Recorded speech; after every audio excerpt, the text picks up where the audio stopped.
اور اس خدائے زندہ پر بھروسہ رکھو جو کبھی نہیں مرے گا، اور اس کی تعریف کے ساتھ تسبیح کرتے رہو، اور وہ اپنے بندوں کے گناہوں سے خبر رکھنے کو کافی ہے۔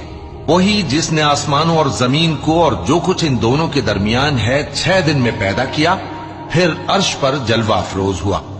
وہ جو رحمان یعنی بڑا مہربان ہے، تو اس کا حال کسی باخبر سے دریافت کر لو۔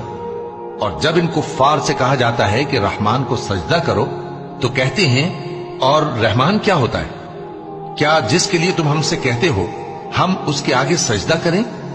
اور وہ اس بات سے اور بدکتے ہیں۔ بڑی برکت والا ہے وہ جس نے آسمان میں برج بنائے اور ان میں آفتاب کا نہایت روشن چراغ اور چمکتا ہوا چاند بھی بنایا۔ اور وہی تو ہے جس نے رات اور دن کو ایک دوسرے کے پیچھے آنے جانے والا بنایا۔ یہ باتیں اس شخص کے لیے جو غور کرنا چاہے